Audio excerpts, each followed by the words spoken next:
Hello, everybody. My name is John Garcia. And I am Steve Edwards, and we are Weeding Through the BS. And we are here today on a little special segment. John, you want to tell us about our segment today? Our segment today is our first time ever doing this. It's the state of the BS.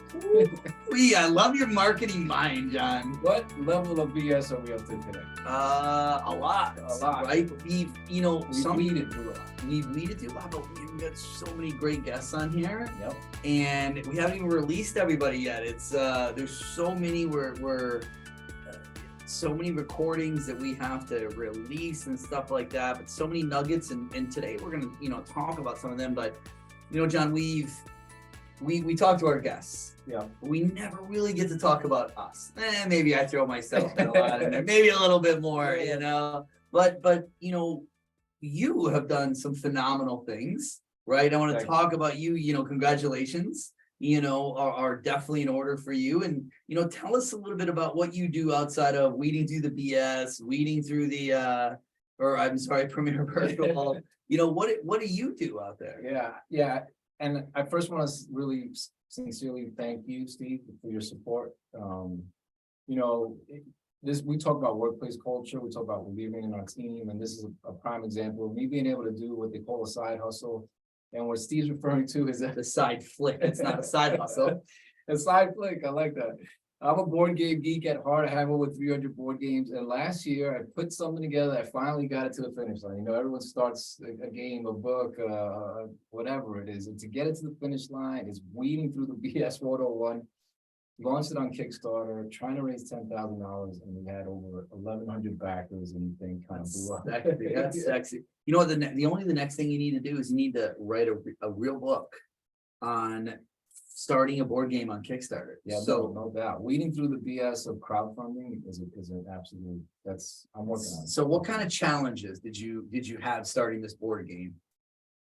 It took 3 years to go from literally like, okay, I think this idea can work, to sketches, to wooden drawn prototypes at home, to emailing someone in China I never knew, never met, never referred to.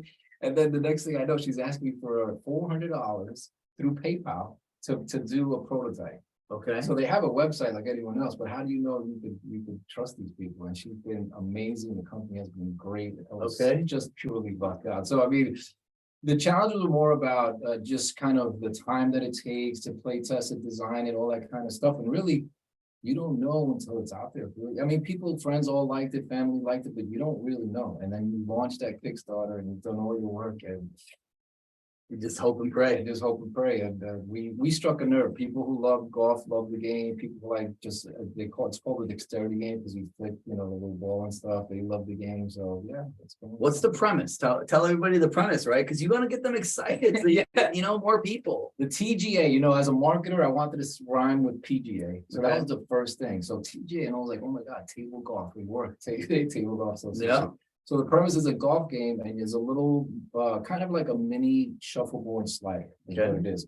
And you just flick it on wooden pieces that are modular. So what's cool about the game is you can design your own golf course. So my first thing was it can't be a static course, right? Because that gets boring immediately. Yeah. You have to change the way the layout.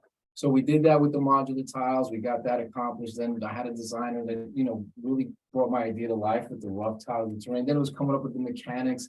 So if you're righty, you tee off with your right finger, but if you hit it into the sand, your next shot is with your non-dominant hand thumb. So it replicates the challenge of hitting out of different terrains, and people just it's definitely struck a nerve, and I think we're onto something. Yeah, no, I mean it's a fun game. My kids like it. I probably don't play it as much as a lot of board games, but yeah, I appreciate that too.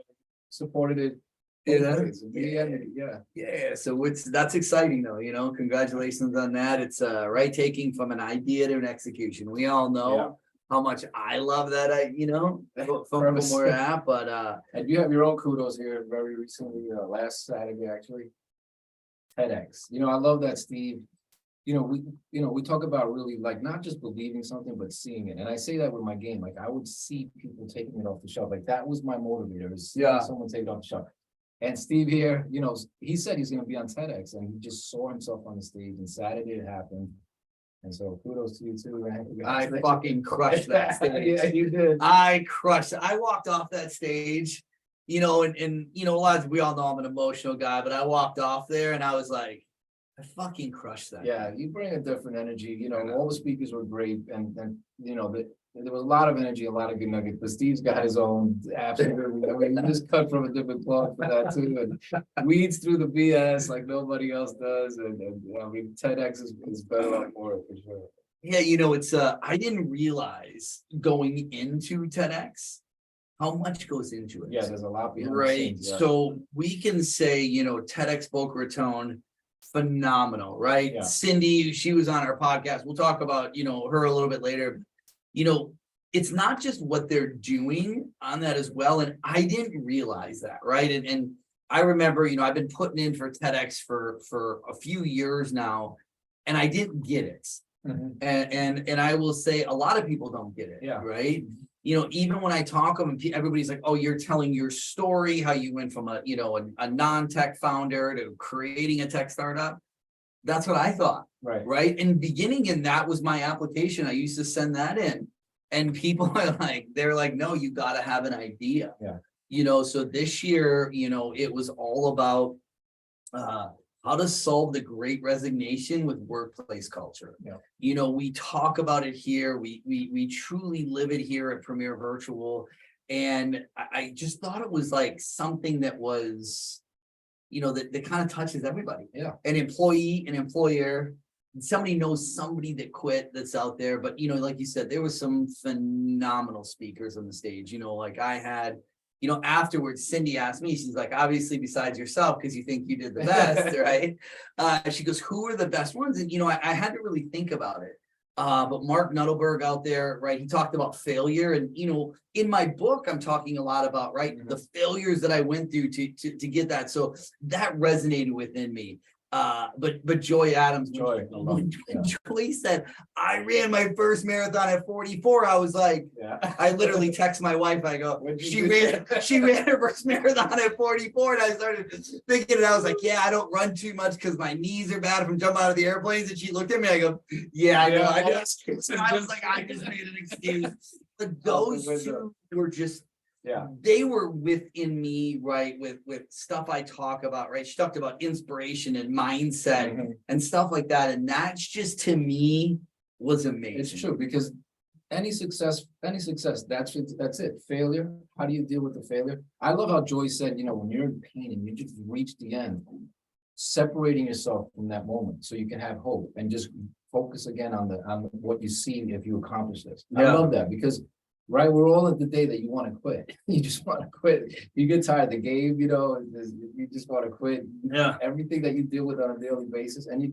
just got to separate yourself for a minute, because I do this in health coaching too, delayed gratification, right? I mean, we all want that thing the next day or tomorrow, it doesn't work that way. I always tell everybody, every overnight sensation. So when you hear about somebody, they're at least 4 years in the making. Yeah. Anybody who has got the point where the mass, appeal is kind of there, they've been busting their ass no less than 4 years. Yeah, so many people think that. They're like, oh, you're an overnight success. Yeah. Or, like, shit, do you know what got put into it? Right. I always love it when when somebody says, oh, you were lucky with COVID. Give me a second. I'll be And I was we forgot to turn the AC off. We're here in the little podcast studio, and the AC vent is right over. It's a little warm in here. We get a little sweaty, but you get a little you got to turn the AC off. What we should do is start doing push-ups. Right? Or if we had an electronic thing, we could just hook to our muscles. That Just sit back on the couch and work out. So many people, they talk about, oh, you're and you could be me, it could be anybody, right? You're lucky.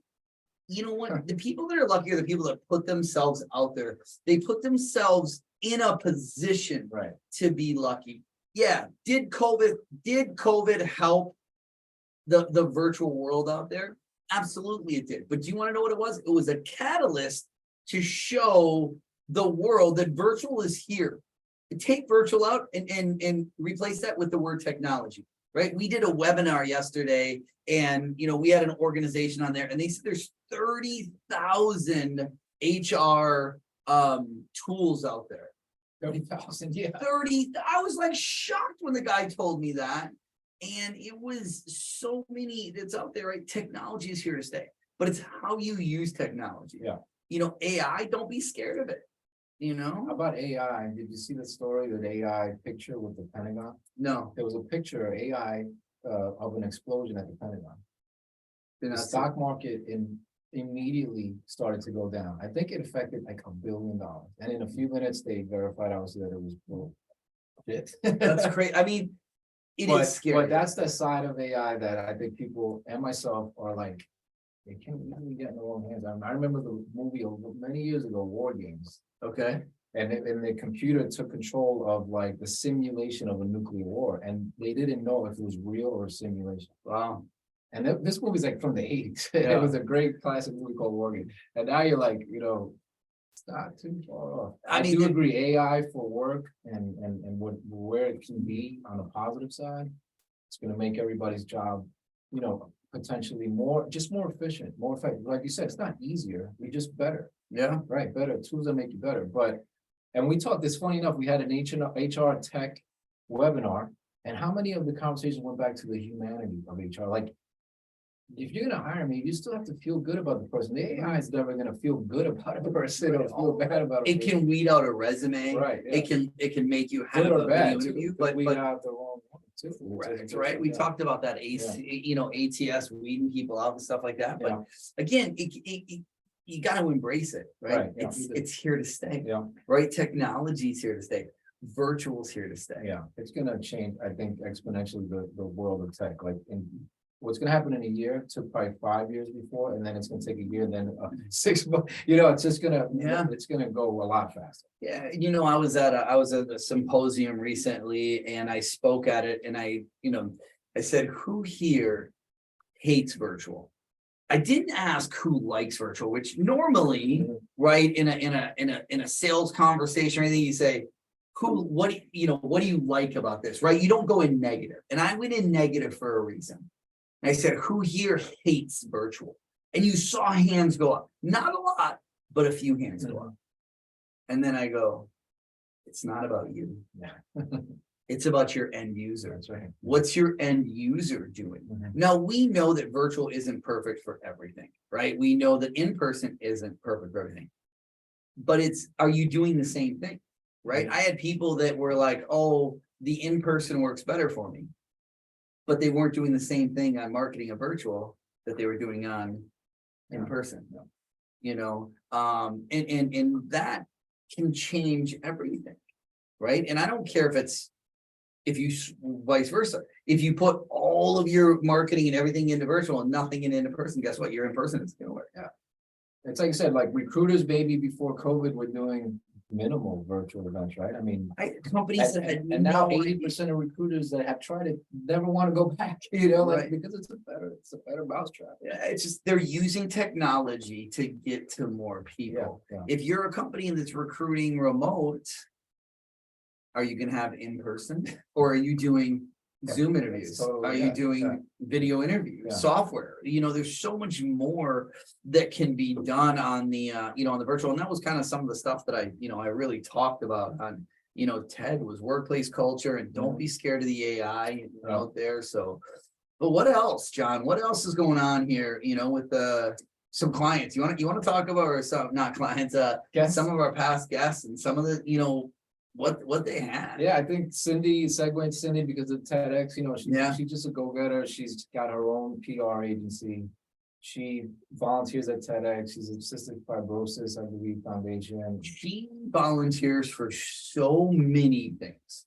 I mean, Yeah, she's- somebody was saying like, literally, how do you do it? Like, give me how do you spend all this time? and she's a mom, Yeah, which we know, how important that is, Yeah. But yeah, how do you have so many hours in a day, right? Because she plans. yeah, but even after all her success, and Cindy is, a networking kind of person, but she still says, I'm climbing the ladder. She still wants to surround herself with good people. She still, feels like she's learning and stuff. So that's the kind of attitude that You do have to have, but not everyone does. She does to 100%. Her attitude is phenomenal at what, she goes after. And like you said, she's always looking to improve and get better and, doing the right thing. So, but, one of the best things I think she talked about on her podcast was surround yourself with great people. Yeah, that's. That's important, right? Like I talked so many times about, garbage in, garbage out, right? With the news and the media. It's the same thing, right? What are the people around you doing? Yeah, I mean, sometimes right away when someone feels right for you, like as far as like this person, I want them around me, and you Yeah. don't always, but you don't always know, so I think we're a little bit, Cindy's been around the block, that's all good because now she knows like really what she wants to surround herself Yeah. with, right? So that's just, Yeah. comes with experience is what I'm Yeah, trying to say. no, we're talking about the right people, right? This is kind of going off into a personal thing. Like, how about that story I told you at lunch of those scumbag people back home? Oh, man. Like, is that not weeding through the BS? Yeah. So, unfortunately, right, there was a death in my family, and some people were around and afterwards, and they tried to get money for the pictures that they took. Like, those are just fucking scumbags. Yeah, people on the street that have pictures, and now that Yeah. there's an investigation and they want to try to sell. They want to try to, like, they're trying to get paid. Like, how much of a scumbag do you have to be? But you kind of made me think like maybe these people kind of like listen to, there's people that listen to police stuff and go to an accident. Maybe they actually try Well, to. no, I mean, they were there. I mean, I read it, and I saw their name of what she said in the But police. that's so scummy. I mean, But yeah, it's just, when you talk about weeding through the BS, that's the biggest BS I've ever heard in my life. And I've dealt with some shit in my life, and I'm just like, especially, yeah. Like somebody like that, like, how do they, obviously they don't care, No. right? But how do you look in the mirror and say, I'm doing the right thing? I think, just as much as there's that side, the dark side is just as bad. Like we got the people doing the right thing because that's just in their nature. Yeah. But unfortunately, Unbelievable. that's not there. That's there. But before we get into the rest of it, I as I'm sitting here looking, right, we never got to talk about the logo. Oh, right? man. The weeding We through had the to weed BS. through the I mean, yeah, how the first two. Okay, I'll say the first one, and you say the second. The first, Steve's like, "We got it. We got the logo. You're gonna love it." And he sends me the logo, and I'm like all excited to open the file. I open it up, and it's it's a couple getting married. Well, that was the book cover. Remember, that was the book cover. Weeding, they thought it was a wedding. That was the original company. When do not get a ghostwriter that says they're based in LA, because they're not based in LA. Every ghostwriting company, they're like, yep, we're here in LA and we're here. And you realize it's in whatever, right? They're overseas, and that was so much BS that we were going through, and they sent us the book cover. And it was two people getting married. And I'm like, this is weeding. And the guy goes, yeah, it's weeding through the BS. You said wedding. I go, oh, do you listen to me? Right? I fired them immediately. Even if it was wedding, like wedding through the BS, like that was BS, weddings are BS. No, I'm just kidding. Shout out to all our married people. We married, love my wife, been married 7 years, but we stepped it up. We stepped it up. So we went in, and I'm like, you know what? And John is phenomenal at what he does. And, we have some interns that are really good, but I was like, let's get somebody from outside. So I went to Fiverr, and I went to 5 different places, and I said, here's what I want, right? Weeding through the BS, make some fun with it, right? We wanted some graffiti. We wanted some letter art. We wanted all different kinds to see what we liked. So one guy sends us over this picture, again, weeding through the BS. This guy sends a picture of a lion, and I told him I like the background, but take out the lion, put weeding through the BS in there, and make it like a bright, like very artsy. The guy sends back the lion with just pot leaves everywhere. And I'm like, I guess he took weeding, right? We showed it to a couple people, like, oh yeah, I kind of like that, you Yeah. know, because that was their mindset. But yeah, they If took we were sitting here smoking a joint, it would have worked. right.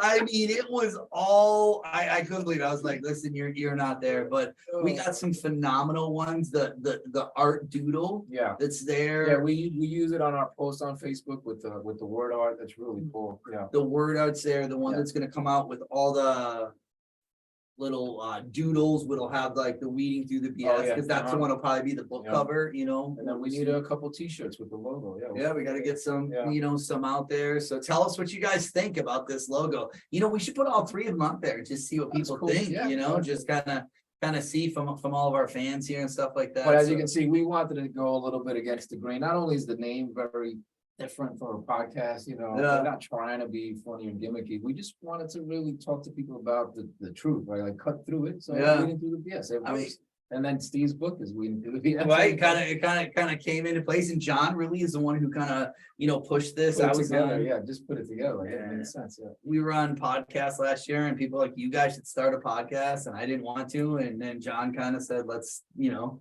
push me. So great job on getting, you know, pushing me over. I mean, John is, you know, the back end created a phenomenal graphic for the TED Talk, right? The big Oh, wheel. man, the big wheel. The- You got the- a comment today. Oh man, I got a comment on LinkedIn today that was like, I am gonna remember the big wheel, right? So I looked as a big wheel. I want everybody to think about this, right? Close your eyes, kind of go, Go, and think of that big wheel as a kid. You either saw it, you wrote it, you wanted there, right? So think of that big wheel Just a race. just like a business, right? So you take that base of that big wheel, and you look at the base and the chair behind it. That's your operations. Mhm. That is your finance, IT, accounting, HR, customer support. That's what holds that business together.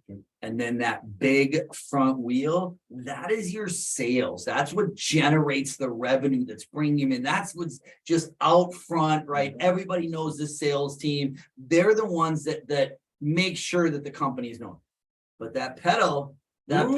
the pedal is John and that marketing team, right? That marketing team really is what keeps the brand out there, keeps that sales team running, keeps that front end going. Yeah. That's why the pedal and the wheels have to work hand in hand. If sales and marketing aren't working hand in hand, right? There's a big problem. Yeah, you ever have a loose pedal and you just You just like, you know, humping around. Yeah. You know, and then you got the right, the handlebars, right? And what are those handlebars? That's the leadership, right? That is, you know, choosing what direction the company is going in, you know, and I look at the back wheels. Now, what can the back wheels be, right? We've named everything within the business. Yeah, back wheels, that's your employee experience and your workplace culture. Yeah. And to me, that's what really helps make that business go smoothly. It helps the big wheel go smoothly. And it's all the other pieces, if you take it off, that business is failing. It's You crash because you can't turn it, yeah. you can't go anywhere, right? It's a crash thing. But guess what?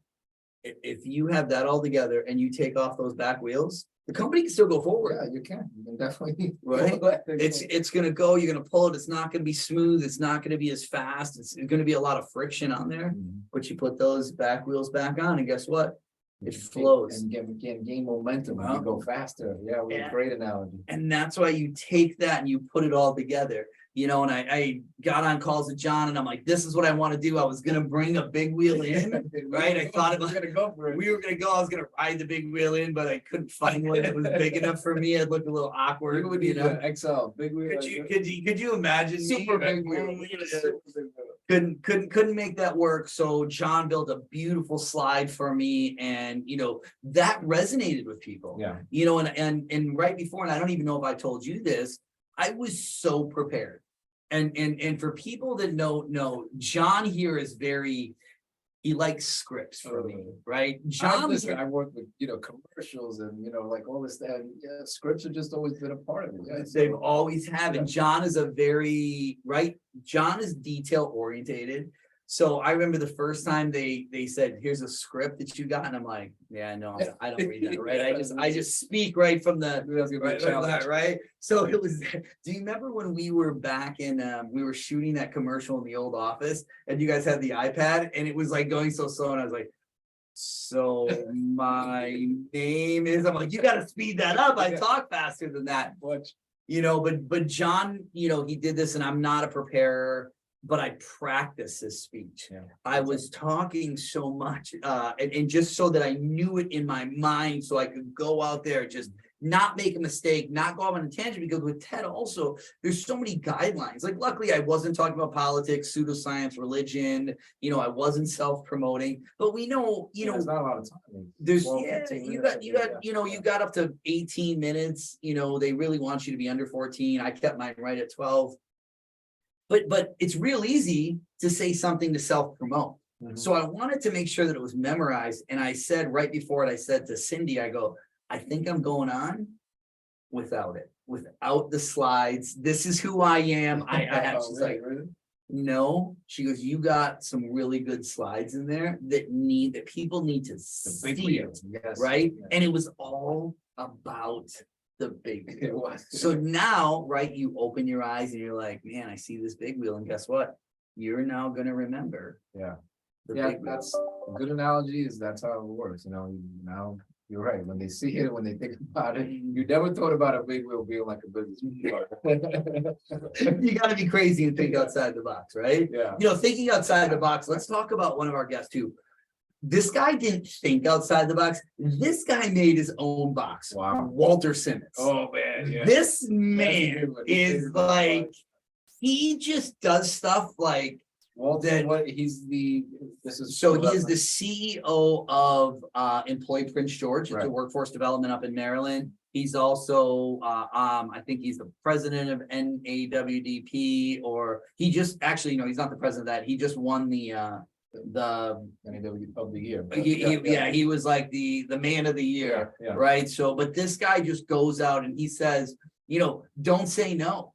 Oh yeah, don't say no immediately. Don't say no immediately. Which is cool, because say no if it's against, but don't say no immediately. Be open to what's being presented to you. And too many people do. They just say no because it's corporate, it's the whatever, and you miss opportunity. Yeah, right. He's like, someone tells you it's not possible, right? It's because they didn't think of it or they didn't try it. They were like scared to do that. He is just he's a dreamer, a doer. But if you haven't seen that episode, I mean, and you need a little pick me up, Walter is your man. You're gonna be because it's so real. I mean, just you get motivational speakers that kudos to everybody. I'm not talking about impersonating none of that stuff. I'm talking about Walter is as real as he gets. He just I was, I've heard Walter speak, many times, right? And I'm not gonna tell the story about the kid in jail. Yeah, that's a good That story. Yeah. touched me. Like I'm like, never. That's another reason to listen to this, because I mean, he deals with inner youth. He has this economic agenda where he really is trying to help people. He's like, he had a job at the sheriff's office. He's like, I don't want to put people away. I want to do things to get people to not get, put away. Yeah, that was awesome. Powerful. I mean, all of ours are powerful, but Walter was Throw the curriculum out with school. I love that. He just throw it out. Teach a kid how an influencer could turn their page into $10,000. Like, why not? That should be taught in school. That's the society. That's where we're at. All right. Talking about that, we had Javi was on here. Javi was so different, right? Yeah. Because Javi had business, right? He took a business from, nothing. He worked for, one of the top supplements at BSN. He was their VP of business development for a long time. But the funniest thing Javi said was like, dude, he was married. He got divorced. He said it was his biggest challenge in BS. Biggest challenge was not business, but it was divorce he went to. Divorce, But then he got engaged again, right? He literally said, if it's working, you don't need to get married. And then he turns around and tells us he's engaged. I said, and some people. Javi's amazing, right? Yeah. I've known Javi a long time. He's a coach here. He's a baseball coach. The guy just has his heart on his sleeve. He really wants to help people. He's got 5 kids. Yeah. 5 kids, man, and He's a servant dad, for sure, so. I mean, amazing, right? The mom was just out of the picture altogether, and he did everything, That's right? He even had custody of it. Dude, this guy would be out like mowing lawns to make sure. Yeah, there was and- one thing he mentioned about having more self-worth, like he felt Oh. like he just kind of degraded himself almost to just put up with stuff, and it's like, no, you don't. Need to do He weeds you so much shit Yeah. just to show his kids, that. Mhm. right, how to be a good person. Yeah. Right, and that's, you know, a great one that was there. Yeah. You know, one Great of our, yeah, another great episode, right? And it went off in a personal Mhm. way, and that's Yeah. kind of, we don't stop people, right? I'm not here to say, answer these 5 questions. No, in fact, we love it when it goes down that route because it's stuff you don't normally hear about. you know? Correct, Yeah. correct. I mean, how many times are you listening to a podcast, or I've been on a guest on a podcast, and they send me, here are the 5 or 7 questions we're gonna ask you. Yeah. All right. Guess what? Guess what I'm gonna do? I'm gonna answer that question, and I'm gonna go off on a They tangent don't know who they're messing just with. because that's who I am. Yeah. Right? I just don't like that. And that's why we don't want this podcast to be like that. Yeah. You know, we had, you know, one of our sponsors, Jason Hill, over at the Owl app, right? You want to talk to an expert. He's the James Brown of tech. He's the hardest working man in tech. I think That- right. He's the James that Brown. that dude, he's Nonstop. sponsoring, he's what, right? He's got the Owl app shrimp tank, he's got his financial services business, he's a husband, a dad, right? This dude is just He's a nonstop. worker. Yeah, great attitude. I mean, personally went through, you know, the health struggle that he's, and it's, you know, it's up to him to share, but some of the more difficult things that a person can go through personally, and he's just always on. He's just always just vibrant. Always. Yeah, yeah. Always, and he is a marketing machine. I was thinking about that yesterday driving. I was like, you know, Yeah. he just Yes. he just had Natasha, who's got like 13 million followers on his podcast. You know what? He went after her. Mhm. I didn't even ask her to be on this podcast. You know, like that's just the type he is. Yeah, well, but- yeah, and I'm that's- sure he was his He's my owl favorite. app, which is like a light bulb, like, yeah, he's always on. I mean, that was such a great idea, you know, and there's, right, and we talked about this, right? There's good mentors, there's bad mentors. Mhm. And that was his big BS, Yeah. is having a Right. mentor that Yeah. says, oh, your app doesn't work. But he never logged into the app, right? And that's how, like, I use the chocolate cake analogy all the time. It's just like such bullshit that people are like, oh, well, your app doesn't work. Did you log in? Oh, no, you didn't. Oh, so you looked at my chocolate cake Yeah. and you said It doesn't look chocolatey. it doesn't look, right? Yeah, we talk about mentors a lot, and Jason definitely, and angel investors too, and he called them out. He says, okay, you can beat me up a little bit during the pitch, but I'm gonna call you out too. He looked them up. He's like, one angel investor had a company with two employees, and you know, like, he weeded through the BS. Oh, there, yeah, you remember he talked about Yeah. that guy that was like, this guy acted like he was so big, came into town from Silicon Valley, and this was the guy was the shit, and he's all this and that, and he's like, looks him, look up, he looked him up and saw he was bullshit. Lot of BS. You know, Yeah. lot of BS. But I'd you know, rather be on Jason's good side, because the guy grew up in New York. He told us a story 4:30 in the morning, and in Queens, I think, putting on seminars for cops at 7 in the morning to sell life insurance. yeah, hardest, like you said, hardest That's working how man. that's how you get hardworking trades. You do that. Yeah, Yeah. yeah, you know, we had another hard worker, right? Nikki. Thank you. Oh, Nikki from South Florida Tech Hub. Oh my gosh, she works hard, right? And I asked her, right, what was the harder job, right? CEO of a company or a mom?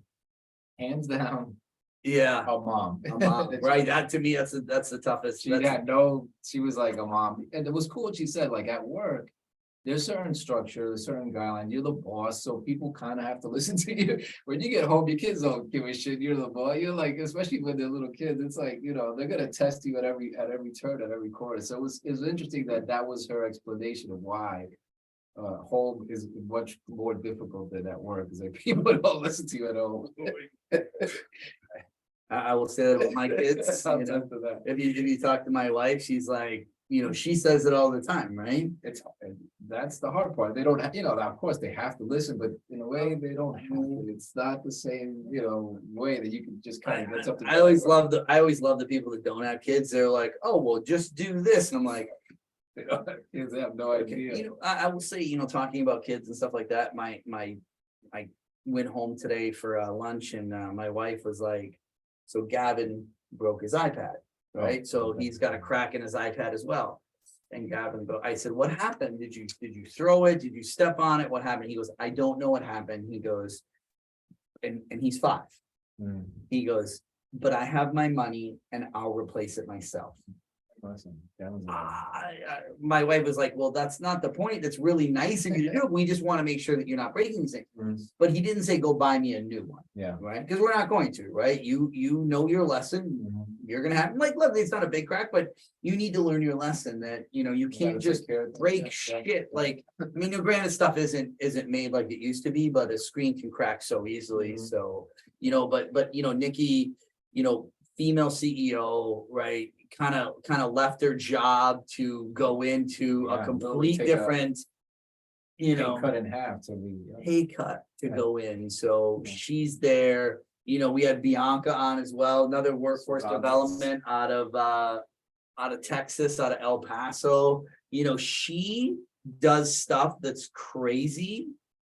Like, she likes to step outside the box Oh, a yeah, lot. she uses her background's events and film Event. and stuff like that, so she brought all that into workforce.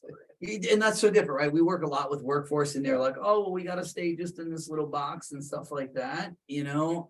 But she steps outside of it, you Yeah, if you know? want ideas, I mean, you know, if you work with any kind of organization or hiring, Bianca is definitely thinking, you know, again, outside the box. We have people that are very creative, you know, doing things differently. And it doesn't mean doing things differently is always successful, but it's like, you know, Walter said, you know, don't say no immediately. Right? Yeah. Just take a chance, see what it's about. You know, Bianca was one of the first ones when, you know, kind of launched that I was gonna be on TEDx. She's like, what can I do to help you make this Yeah, exciting? she's definitely. You know, she was like, hey, how can I help you, right? She's always reaching out, stuff like that too. You know, John Morgan, right? Another guest. We could have had some fun Financial with, advisor. yeah, we could have had a lot of fun with John, but we didn't. Yeah. You know, John is a phenomenal He guy. called himself out on the show. He talked about a trigger and stuff. Yeah, like that. There's Right, lots, he knows, but John is, you know, John, you know, he's a guy that's there and, you know, and here's what I like about John. Is John and I have a lot of different beliefs on certain things. But we can have conversations. Exactly. So many people, when your beliefs are different, especially when it comes to politics, religion, COVID, or maybe kids or anything like that. Mhm.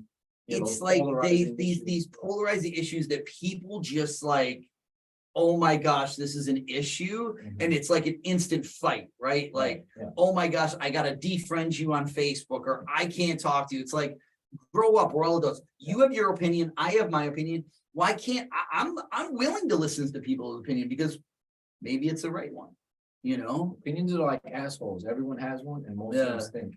Granted, right now, we all know, right? I have certain things I believe in values and you know, I will say I found something out last night Oh, that really I was shocked scared, me. but I don't know. And Steve was saying something. I don't even know how to bring it up because it's one of those sensitive topics up there. You know how to bring it up straight out. No So bullshit. my favorite vodka, Okay. I just found out is completely against my values. Mm. So now I gotta decide, right? Do I cut those up because I don't believe what they put out in a press release? Normally I do, you know, and I was shocked when my buddy told me this last night. So of course, what did? I went to Google and I looked it up and I'm like, wow, Does it start with the letter T? it does start with the letter T and they're, I don't know the story, but that's an interesting point we probably should bring up every now and then too, is like how, you know, your values, like how far do you take that? I mean, Yeah. are you gonna not support a company because it is against your values? Are you gonna not buy their product, you know? It's And it very happened recently difficult. With a soda company and something like that. I don't know if it- well, think Oh, of no, it's a beer company. Bud Light, Yeah, yeah, right? Bud Think of Light, what Bud Light and the problem is, you know, they're in a lose-lose situation. Yeah. Right? So they made a decision. Right.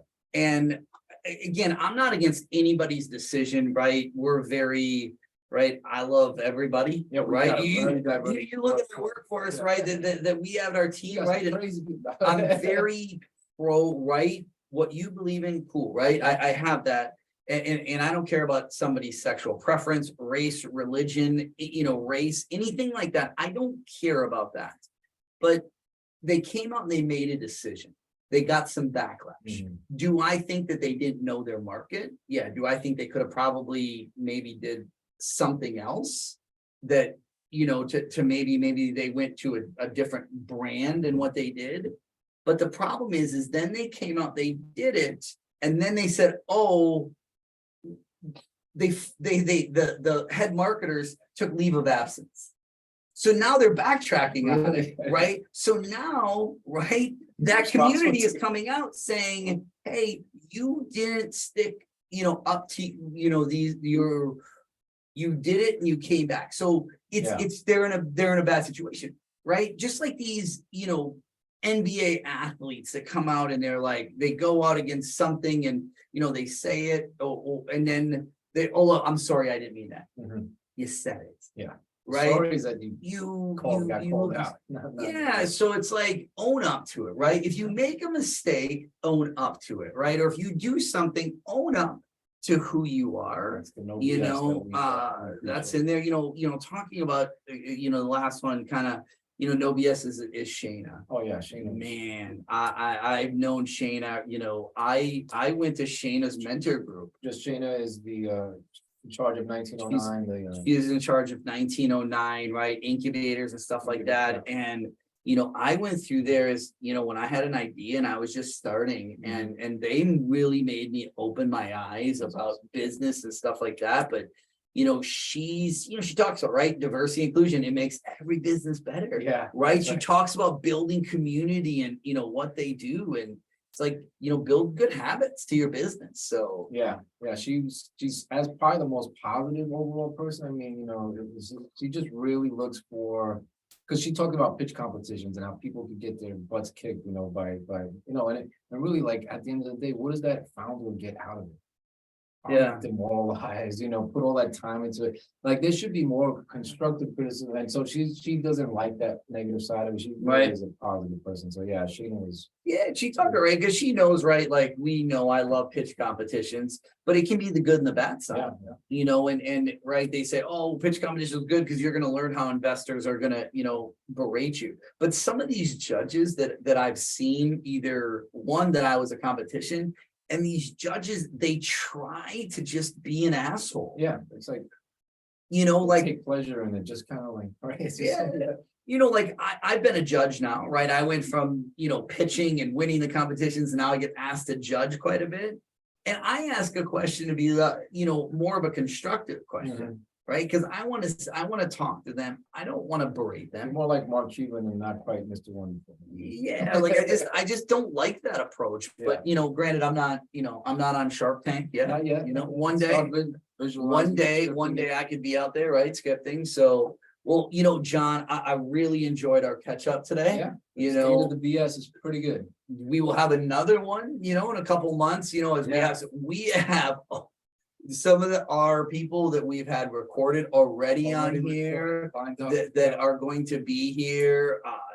Jeff Diamond was a president of a large organization and gave that up. Matt Krenz, I can't wait. Oh my gosh, Matt Krenz, right? Almost 30 years in the military, Matt Krenz, right? Like, he was the, top of the top. He has these great acronyms. He's all these like obviously for the military, and he has a.